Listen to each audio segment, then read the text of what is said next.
인사 부탁드리겠습니다. 안녕하세요. 안녕하십니까. 네, 소개는 처음에 자연절개를 했는데 네. 다시 자연분만을 하는 거를 그렇죠. V100이라고 말한다고. 네. 아, 그렇군요. V100이라고 네. 합니다. 네. 그런데 어느 누구나 V100을 할 수 있는 상황은 아니고요. 전제 조건이 있습니다. 네.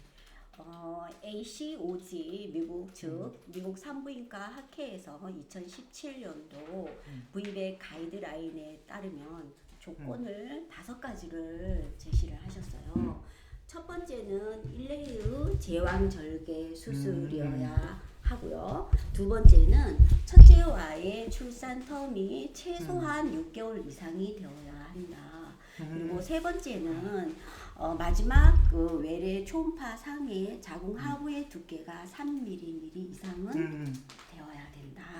그리고 네 번째는 아기가 둔이라든지 전치 태반이라든지 전 자궁 군종 수술을 했다든지 제왕절개를 했을 때 제왕절개 상처가 가로 그 종행으로 되어 있는 수술인 경우에는 V100을 하실 수가 없습니다.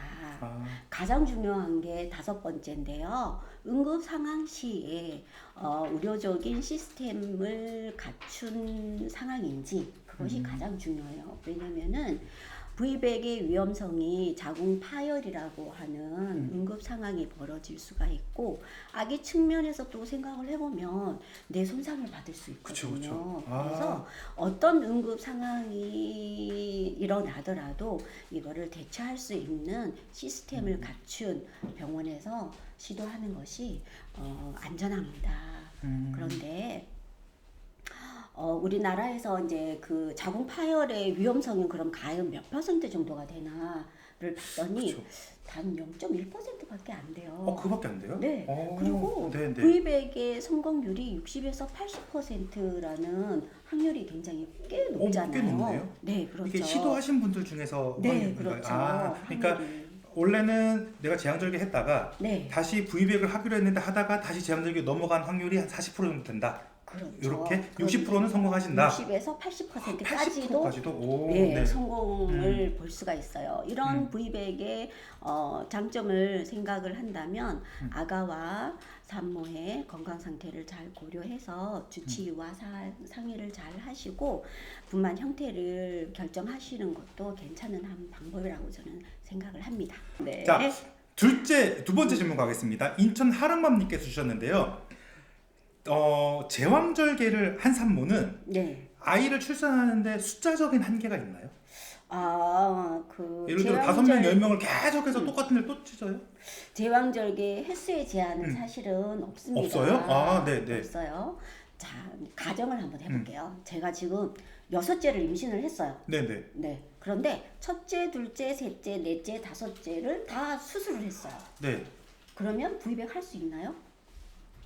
할 수 없죠. 없을 왜냐면 것 같은데요? 1회의 제왕절개 수술에 해당되어야만 되거든요. 그래요? 네. 반복적인 제왕절개는 V100을 하실 수가 없어요. 그러면 내가 할 수 있는 방법은 제왕절개밖에 없잖아요. 제왕절개의 반복적인 제왕절개의 위험성은 자궁이 반복적으로 수술한 자국에서 계속 수술을 여러 번 하다 보면 자궁이 얇아져서 자궁 파열의 위험성이 있고 여러 가지 장기들과 유착이 되는 가능성이 높거든요. 그래서 수술을 할 때 자궁을 수술을 할 때 장기들을 박리를 하면서 수술을 들어가야 되면 네. 자궁이 다른 장기 등이 천공이 된다든지 방광이 천공이 된다든지 하는 그런 위험성이 있기 때문에 반복적인 거는 조금 많이 위험해요, 사실은. 그래서 내 건강, 산모님의 생명을 담보로 수술을 반복적으로 하는 것은 저는 아니라고 생각합니다. 그래서 피임을 좀 잘 하셨으면 좋겠고요. 참고로 저희 병원에서는 한 달 전에 6번째 산모님께서 반복적인 제왕절개를 아주 무사히 초긴장 상태에서 잘 마무리를 하셨습니다. 네. 혹시 여기서 한번 나와서 어느 병원일까요? 그거는 알려주시면 안 될까요? 이 정도 노하우 있는 병원은 이렇게 한번 알려주셔도 될 것 같은데? 네. 알려주시면 안 되나요? 너무 마음에 드는데? 네. 갑자기 궁금한 게 생겼는데 제왕절개를 하면 한 군데를 떼잖아요. 네. 다음번에 제왕절개 하면 똑같은 데 떴잖아요. 그렇죠. 그 자리 그대로? 네. 아, 아프겠다. 그래서 그 자리가 지렁이처럼 이렇게 있는데 네. 그걸 이렇게 떼어내고 아. 다시 또 거기를 이제 아가를 또 이렇게 만축을 시켜서 다시 거기를 봉합을 하고 합니다. 네, 여자는 너무 힘든 것 같습니다. 여자는 힘들어요. 네. 잘하셔야 됩니다. 노력은 하고 있는데 잘 모르겠습니다. 네. 자 다음 질문. 이제는 제왕절개에 관한 것들을 여쭤봤는데 네. 그 다음에 이제는 자연분만에 대해서도 한번 여쭤볼게요. 네, 궁금하네요. 제일 많이 물어보는 이거 진진통 아니면 가진통 이런 거 물어보시는 것 같아요. 네. 자 포항에서 질문을 주셨는데 일단 네. 이 닉네임은 제가 읽어드릴 수가 없어요. 너무 어려워. FNQ 뭐 이렇게 아마 어렵고요. 자 출산이 다가올 때 진통인지 아닌지 네 요거 어떻게 알 수 있을까요? 가진통과 진진통을 구별하는 방법. 아 그래요. 가진통은 불규칙적인 진통이 있는 거고요. 진진통은 규칙적인 진통이 있는 거예요. 그런데 초인부와 경산모는 틀려요. 아 틀려요? 네, 병원에 언제 가야 되냐면 초인부 같은 경우에는 1시간 정도 지켜봤을 때 5분 간격으로 진통이 규칙적으로 있으면서 한 번 아플 때 50초 정도 지속이 된다. 그러면 병원에 가시면 5분 되는 간격? 거고요. 5분 간격. 네. 네. 그리고 경산모님 같은 경우에는 1시간에 지켜봤을 때 10분 간격으로 규칙적인 진통이 있으면서 20초에서 30초 정도 배가 아프다. 그러면 병원에 가시면 됩니다. 그것이 진진통입니다. 이 경산모는 둘째, 셋째가 다 동일한가요? 그렇죠. 그런데 네. 속도가 조금 빨라요. 분만하는 시간이. 네. 초인부는 보통 12시간에서 14시간의 진통 시간을 맞아요. 갖는다고 네. 한다면 경산모님은 6시간에서 8시간 정도 시간이 소요되거든요. 그런데 양수가 터지면 진통이 있든 없든 빨리 병원에 오셔야 돼요. 왜냐하면 양수 속에서 진통을 유발하는 호르몬이 있기 때문에 갑자기 안 아프다가 급속도로 진통이 붙을 수가 있거든요. 그래서 저의 경험담을 한번 그 재미난 얘기를 해드릴게요. 경산모님께서 잠깐만요. 계시다가 경산모가 뭐냐고 물어보셨는데 아, 그래요? 경산모는 둘째맘 이상. 그렇죠. 그쵸. 초산, 경산. 초산은 네. 그쵸. 네, 초산, 네. 경산. 두 번째 출산을 하시게 되는 그 경산모님께서 진통이 이제 왔어요. 그런데 하필이면 그때 보호자님께서 회식이 있으셔가지고 전화를 해도 전화를 안 받았던 거죠. 맞아요. 회식이 그게 문제예요. 그게 그게. 문제예요. 맞아요. 밤 12시간 넘었는데 안 받아, 전화를. 전화를 네. 안 받아. 그런데 아기는 있고 맞아요. 아기를 또 혼자 두고 나올 수도 없고 그렇죠. 맞아요. 그러니까 아기는 이제 다 이렇게 챙기고 남편한테 계속 전화를 했는데 전화를 안 받아가지고 겨우 통화가 돼가지고 이제 병원에 왔죠. 그런데 어떻게 되는지 아세요?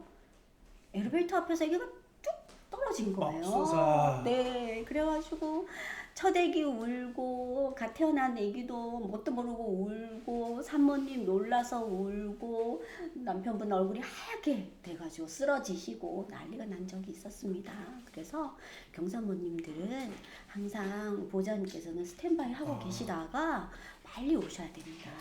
그런 일들이 있었어요. 입이 순간 다물어지질 않아서 엘리베이터에서 깜짝 떨어. 놀라셨죠?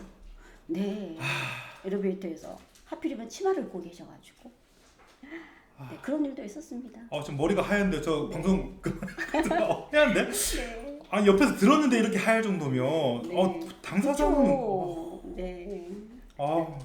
상상만 해도 너무 힘든데. 네. 깜짝 네. 놀라셨죠. 일단 저는 이렇게 남자 입장에서 네. 신랑님은 얼마나 긴장했을까라는 생각이 조금 미안한- 시야가 다르긴 한데 미안한 마음. 얼마나 미안할까. 그렇죠. 술도 안 깼는데. 네. 네. 그래도 잘 크고 있을 거라고 생각합니다. 그럼요. 네. 자, 일단은 질문을 넘어가야 되겠어요. 네. 자, 질문은 올려주세요. 네, 하시다가 중간중간 올려주시면 실시간으로도 받아들일 수 있으니까 질문을 계속해서 올려주시면 좋겠습니다. 자, 그리고 이왕이면 여기다가 뭐라 그럴까요? 추임새도 좀 넣어주시면 좋아요. 아마 강사님이 힘이 나실 거예요. 정말 잘 듣고 있구나. 네. 이런 반응이 오는구나도 좀 채팅 많이 여기 올려주시면 올라온 거 보니까 네. 저 아시는 분도 네. 병원에 자연분만 하러 가는 도중에 아기를 낳았어요. 이런 댓글이 진짜요? 있으시네요. 저 어느 분? 조금 올라갔습니다. 원주 이렇게 되어 있었었는데 아. 그런 케이스가 진짜 있으신가 봐요. 네. 와, 가는 차에서 네. 그래도 차 안에 있으면 그래도 누워서 나가신 거 아닌가요? 아까는 네, 그만하겠습니다. 네, 맞아요. 서서 떨어졌다고. 네. 네. 자, 넘어가겠습니다. 자, 이거 되게 중요한 질문인 것 같아요. 구리 토객님이 질문 주셨는데요. 네. 우리가 골반 크기를 겉골반, 속골반이라는 표현을 쓰더라고요. 네, 근데 그렇죠. 속골반이 큰지는 어떻게 알 수 있어요? 그러면은 제가 한번 그 예를 한번 들어볼까요? 우선 속골반과 겉골반이 뭔지부터 한번 설명해 주셔야 될 것 같아요. 네. 속골반은 우리가 내진을 했을 때 이렇게 그 안쪽에 있는 골반을 얘기를 하는 거고 겉골반은 우리가 통상적으로 생각을 했을 때 겉으로 보여지는 산모님의 실루엣이라고 해야 되나요? 그렇게 좀 판단을 했으면 좋겠습니다. 그런데 이제 제가 그 통 안에 네. 예시를 한번 들어볼게요.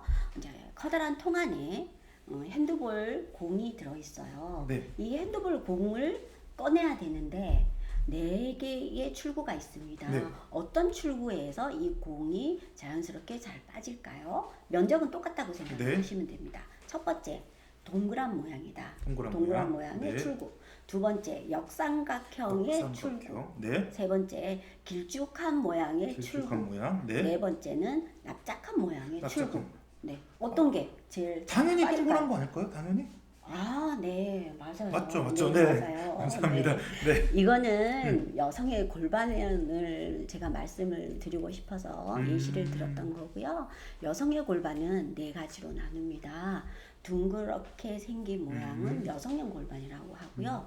역삼각형의 모양은 남성형 골반, 길쭉한 모양은 그 유인형 골반이고요. 예. 납작한 거는 평평형 골반이라고 합니다. 네. 골반의 모양이 다 똑같다고 생각하셨죠? 그쵸. 그런데 우리 여성의 골반은 이렇게 4가지로 나눠져요. 그래서 외래에서 그 원장님께서 진료를 볼 때 37주 이상이 되면 거의 내진을 하시거든요. 내진을 통해서 골반 상태가 어떤지를 파악을 하실 거예요. 그때 뭐 골반이 괜찮아서 자연분만 시도 좀 하셔도 될 것 같습니다. 이렇게 표현하시기도 하시고요. 골반이 너무 좁아가지고 자연분만 힘들 거니까 고생하지 마시고 수술하시는 것은 좀 어떨까요? 이렇게 또 말씀을 해주시기도 해요. 그래서 골반은 당연히 속골반이 여성형 골반이라고 하면 자연분만 충분히 가능합니다. 좋습니다. 네, 그러면 이게 내가 어떤 모양인지 여성형 골반인지 아닌지를 스스로 알 수 있나요? 스스로는 모르죠. 스스로는 몰라요? 그렇죠. 무조건 내진을 통해서? 내진을 통해서. 네. 그렇구나. 네. 네, 알겠습니다. 이거는 결국은 알겠습니다. 자, 아까 그 질문 뭐였죠? 제왕하면 꼭 켈로이드 되나요?